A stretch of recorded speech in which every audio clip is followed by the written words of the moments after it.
नमस्कार साथियों, जय हिंद। मैं हूं टीआर नायक और आप देख रहे हैं स्टडी विद फौजी फैमिली। तो साथियों, हमारे अपने चैनल स्टडी विद फौजी फैमिली में मैं आप सभी का हार्दिक स्वागत करता हूं। तो चलिए देखते हैं, आज हम पढ़ेंगे जनरल अवेयरनेस में इंडियन इकोनॉमी का वीडियो पार्ट नंबर 2।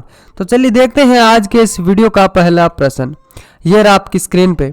प्रश्न इस प्रकार है कि वर्ष 1933 में जो अर्थशास्त्र में माइक्रो और मैक्रो शब्द का प्रयोग है, जो सर्वप्रथम किसने किया था, यानी सबसे पहले किसने किया था। साथियों, इस प्रश्न का राइट आंसर आपको इन दिए गए 4 ऑप्शन में से चुन के बताना होगा। पहला ऑप्शन है रगनार फ्रिस्की और दूसरा ऑप्शन है आई फिशर, सी में है जेम्स टॉबिन और डी में है गली। साथियों, इस प्रश्न का राइट आंसर होगा ऑप्शन ए रगनार फ्रिस्की। यानी वर्ष जो 1933 में अर्थशास्त्र में माइक्रो और मैक्रो शब्द का प्रयोग है, जो कि सबसे पहले किसने किया था, रगनार फ्रिस्की ने किया था। इनको वर्ष 1969 में अर्थशास्त्र विज्ञान में नोबेल मेमोरियल पुरस्कार से भी सम्मानित किया गया था। देखते हैं अगला प्रश्न, अर्थशास्त्र शब्द किस भाषा से लिया गया है। तो साथियों बताइए इन दिए गए 4 ऑप्शन में से चुन के कि जो अर्थशास्त्र शब्द है वो कौन सी भाषा से लिया गया है। ऑप्शन है फ्रांसीसी, यूनानी, अंग्रेजी और जर्मन। इस प्रश्न का राइट आंसर ऑप्शन बी यूनानी भाषा से लिया गया है। यानी अर्थशास्त्र ये एक यूनानी भाषा का शब्द है। ये अर्थ और शास्त्र नामक 2 शब्दों के योग से मिलकर बना है, जिसका अर्थ होता है धन का अध्ययन। अर्थशास्त्र सामाजिक विज्ञान की वह शाखा है जिसके अंतर्गत वस्तुओं एवं सेवाओं के उत्पादन, वितरण, विनिमय और उपभोग का अध्ययन किया जाता है। तो साथियों, आपको पता चल गया होगा कि अर्थशास्त्र किसे कहते हैं। अगला प्रश्न देखते हैं, यह आपकी स्क्रीन पे, कि अन्य बातें समान होने पर किसी वस्तु की जो मांग की मात्रा में कमी किस कारण से हो सकती है। तो साथियों, इस प्रश्न का राइट आंसर आपको इन दिए गए 4 ऑप्शन में से चुन के बताना होगा। पहला ऑप्शन है उस वस्तु की कीमत में वृद्धि, या उपभोक्ता की जो आय है उसमें वृद्धि, या फिर उस वस्तु की कीमत में गिरावट, या फिर उपभोक्ता की आय में गिरावट। इस प्रश्न का सही जवाब होगा साथियों ऑप्शन सी, उस वस्तु की कीमत में गिरावट। यानी जो अन्य बातें समान होने का तात्पर्य यह है कि उक्त परिस्थिति किसी विशेष वस्तु में संबंधित है। यहाँ की कीमत में जो गिरावट से तात्पर्य मूल हायस यानी मूल जो हानि न होकर वस्तु की उपयोगिता में गिरावट से होता है। ऐसी स्थिति में वस्तु विशेष की कीमत में गिरावट से उस वस्तु की मांग में कमी हो सकती है। अगला प्रश्न है, निम्नलिखित में से क्या उपभोक्ता अर्ध टिकाऊ वस्तुएं हैं। ऑप्शन है कार और टेलीफोन सेट। अगला ऑप्शन दुग्ध और दुग्ध उत्पादन, खाद्यान्न और अन्य खाद्य उत्पाद, पंखा और बिजली की जो इस्त्री जैसे विद्युत उपकरण। इस प्रश्न का सही जवाब है साथियों ऑप्शन सी, खाद्यान्न और अन्य खाद्य उत्पाद।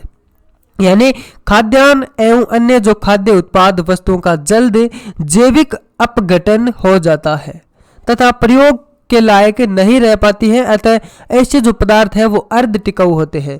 विकल्प ए और जो विकल्प हमारा डी है में उल्लिखित वस्तुएं हैं जल्द नष्ट हो जाती है। और दुग्ध जो उत्पादों को परिस्थितियों का जो प्रयोग कर उनके उपयोग की अवधि है को उसको बढ़ाया जा सकता है। अगला प्रश्न देखते हैं, यह आपकी स्क्रीन पे, कि उत्पादन का जो फलन है वो किसके बीच संबंध है। पहला ऑप्शन है उत्पादन और उत्पाद कारण, और बी ऑप्शन है उत्पादन और आय, और सी में है उत्पादन और लाभ, और डी में है उत्पादन और कीमतें। साथियों, इस प्रश्न का सही जवाब है ऑप्शन ए उत्पादन और उत्पादक कारक।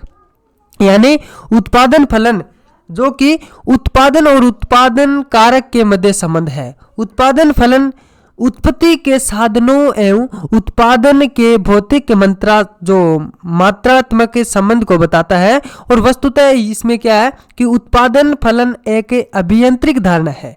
उत्पादन फलन में उत्पादनों एवं उत्पादन की कीमतों का कोई समावेश नहीं होता है। अगला प्रश्न देखते हैं, यह आपकी स्क्रीन पे।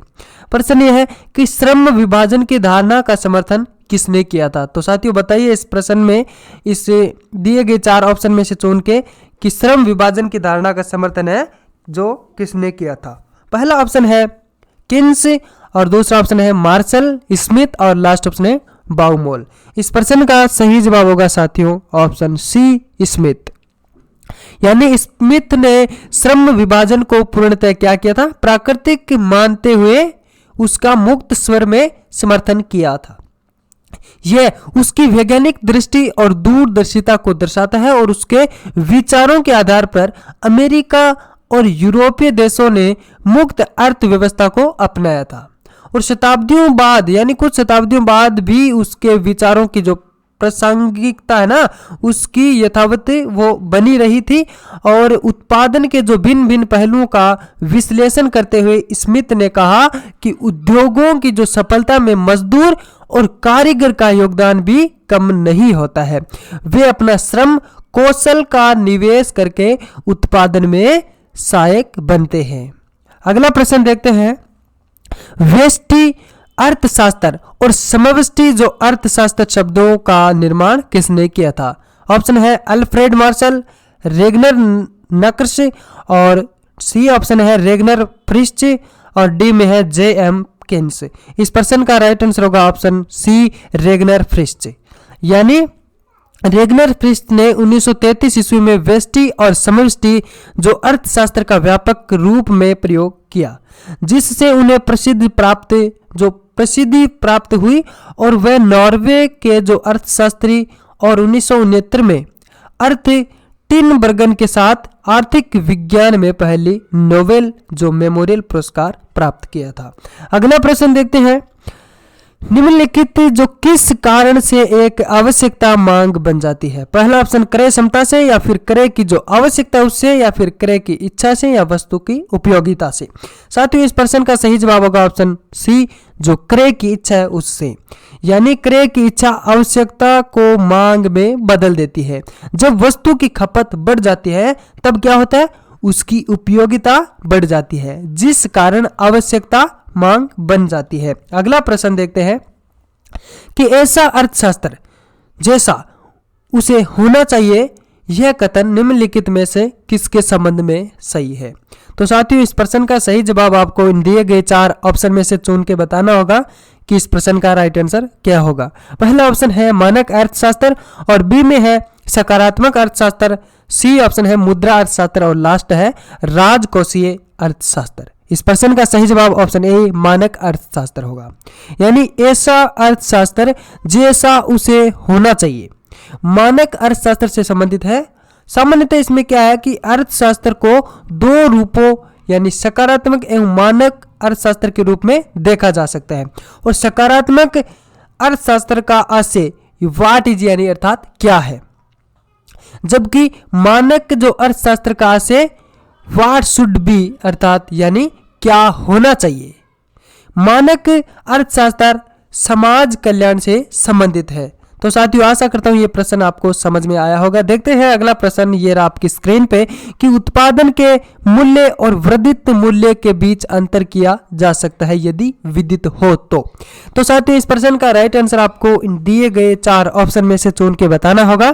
पहला ऑप्शन है मध्यवर्ती उपभोग का मूल्य, बी ऑप्शन में है निवल अप्रत्यक्ष करों का मूल्य, सी ऑप्शन है बिक्री का मूल्य, और लास्ट ऑप्शन है स्थायी पूंजी के उपयोग का मूल्य। साथियों इस प्रश्न का सही जवाब होगा ऑप्शन ए यानी मध्यवर्ती उपयोग का मूल्य। यदि मध्यवर्ती उपयोग का मूल्य विदित हो तो उत्पादन के जो मूल्य और वर्धित मूल्य के बीच में अंतर किया जा सकता है, और वर्धित जो मूल्य है उत्पादन के मूल्य मध्यवर्ती वस्तु के मूल्य होते हैं। अगला प्रश्न देखते हैं, ये रहा आपकी स्क्रीन पे कि किस बाजार स्थिति में फर्मों की जो अधिक क्षमता होती है वो क्या होते हैं। तो साथियों इस प्रश्न का राइट आंसर आपको इन दिए गए 4 ऑप्शन में से चुन के बताना होगा। वो पूर्ण प्रतिस्पर्धा या फिर एकाधिकारी प्रतिस्पर्धा होते हैं, या फिर द्विअधिकारी, या फिर अल्पाधिकारी। इस प्रश्न का राइट आंसर होगा ऑप्शन ए पूर्ण प्रतिस्पर्धा। यानी जो पूर्ण प्रतिस्पर्धा बाजार की वह स्थिति है जिसमें बहुत से क्रेता और विक्रेता और दोनों ही कीमत स्वीकारक होते हैं। इसे बाजार में फर्मों की जो अधिक क्षमता होती है, फर्मों को बाजार में प्रवेश और बहिर्गमन की जो पूर्ण स्वतंत्रता होती है तथा विक्रेता बाजार की कीमत पर चाहे जितनी वस्तुएं बेच सकता है और क्रेता है जो चाहे जितनी वस्तुएं खरीद सकता है। ऐसे बाजार में फर्म का जो मांग वक्र पूर्णतया लोचदार होता जाता है। तो साथियों, आज का हमारा ये वीडियो आपको कैसा लगा, इसकी राय आप कमेंट बॉक्स के अंदर अवश्य दें। अगर वीडियो अच्छा लगा हो तो इस वीडियो को लाइक करें, शेयर करें, हमारे अपने चैनल स्टडी विद फौजी फैमिली को सब्सक्राइब करें और पास बने बेल आइकॉन को भी प्रेस जरूर कर ले, जिससे जो नए वीडियो डालेंगे उसका नोटिफिकेशन अपडेट सबसे पहले आपके पास पहुंच सके। मिलते हैं एक अगले नए वीडियो के साथ, तब तक के लिए ब्रेक लेता हूं। जय हिंद, जय भारत।